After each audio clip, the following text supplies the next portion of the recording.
नमस्कार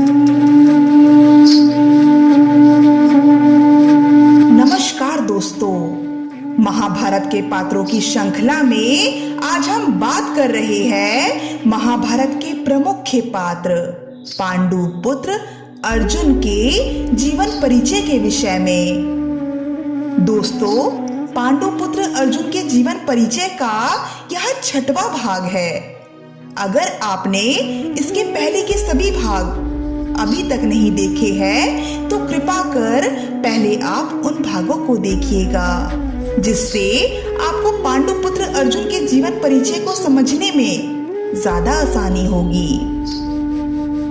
दोस्तों, पिछले भागों में हमने अर्जुन के जन्म, शिक्षा और उनके चारों विवाह व उनके संतानों के विषय में विस्तार पूर्वक जाना है। साथ ही साथ हमने उनसे जुड़ी कई घटनाओं पर भी नजर डाला है। दोस्तों, आज हम जानेंगे अर्जुन को मिले भगवान शिव द्वारा पशुपशास्त्र अस्त्र के विषय में। तो चलिए दोस्तों, शुरू करते हैं। वनवास के दौरान पांडव भविष्य में होने वाले महाभारत के युद्ध के लिए बहुत ही ज्यादा चिंतित थे, क्योंकि उनके पास कोई दिव्यास्त्र नहीं था और क्योंकि कौरवों के पास गुरु द्रोणाचार्य, पितामह भीष्म और गुरु कृपाचार्य जैसे महारथी थे। इसलिए बिना दिव्यास्त्र प्राप्त किए वो उनका कुछ भी नहीं कर सकते थे। तब अर्जुन के ज्येष्ठ भ्राता श्री युधिष्ठिर ने महर्षि वेदव्यास जी से पूछा कि हम ये दिव्य अस्त्र कैसे प्राप्त कर सकते हैं। तब उनके सुझाव अनुसार अर्जुन महर्षि वेदव्यास के द्वारा बताई राह पर चलते हुए भगवान शिव की तपस्या करने चल देते हैं।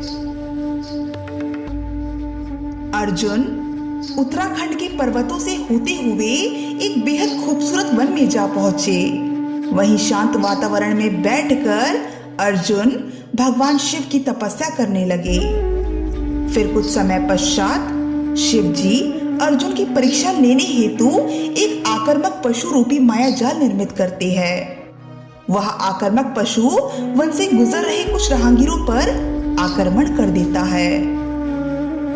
फिर भय के कारण वो सभी राहगीर उसी ओर भागते हैं जिस ओर अर्जुन तपस्या कर रहे होते हैं, और अर्जुन को देखकर वो उनसे सहायता करने का अनुरोध करते हैं। पर उनमें से कुछ लोग कहते हैं कि ये हमारी सहायता करने के लिए भला अपनी तपस्या क्यों भंग करेगा। ऐसा कहकर वो वहां से जाने लगते हैं।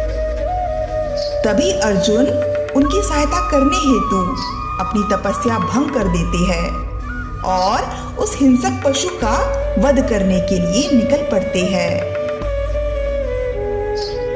वहीं भगवान शिव यह दृश्य देखकर अत्यंत प्रसन्न हो जाते हैं और खुद भील का वेश धारण कर वहां पहुंच जाते हैं और देखते हैं कि अर्जुन उस हिंसक पशु पर निशाना साधे खड़े हैं। फिर उसी समय भील रूपी भगवान शिव भी उस हिंसक पशु पर अपना बाण छोड़ देते हैं। अर्जुन और भील रूपी भगवान शिव का बाण एक साथ उस हिंसक पशु को लगता है, जिससे उसकी तुरंत ही मृत्यु हो जाती है। फिर भील रूपी भगवान शिव अर्जुन से कहते हैं कि इस हिंसक पशु की मृत्यु मेरे बाण से हुई है। तब अर्जुन कहते हैं, नहीं, इस हिंसक पशु की मृत्यु मेरे बाण से हुई है। फिर उन दोनों में इस बात को लेकर काफी बहस छिड़ जाती है कि किसके बाण से उस हिंसक पशु का वध हुआ है। फिर अंत में अर्जुन कहते हैं कि इस समय ये बात आवश्यक नहीं है कि उस पशु का वध किसके बाण से हुआ है, बल्कि ये बात अति आवश्यक है कि अब सभी राहगीर उस हिंसक पशु से सुरक्षित है। अर्जुन के वचन सुनकर भील रूपी भगवान शिव अंदर ही अंदर मुस्कुराते हैं, पर फिर भी अर्जुन से लगातार विवाद करते रहते हैं कि उस पशु की मृत्यु उनके ही बाण से हुई है। और फिर वो अर्जुन को युद्ध के लिए ललकारते हैं। उनके ललकारने पर अर्जुन भी खुद को युद्ध करने से रोक नहीं पाते। फिर दोनों में घमासान युद्ध होता है, पर अर्जुन भील रूपी भगवान शिव के प्रहारों के समक्ष टिक नहीं पा रहे थे। तब अर्जुन को यह विश्वास होने लगा था कि ये कोई साधारण मनुष्य नहीं है। फिर उनकी नजर भील रूपी भगवान शिव के गले में पहनी हुई उस फूलों की माला में पड़ी, जिस फूलों की माला को अर्जुन ने कुछ समय पूर्व ही शिवलिंग पर चढ़ाया था।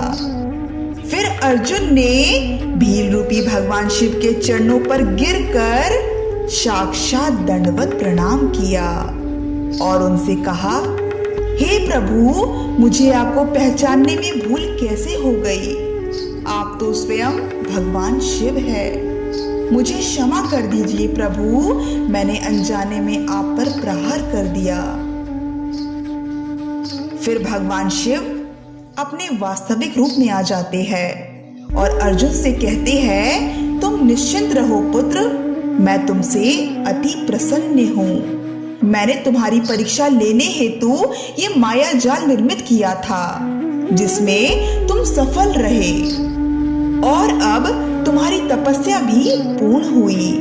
मैं तुम्हें फल स्वरूप पशुपशास्त्र रूपी दिव्यास्त्र का वरदान देता हूँ।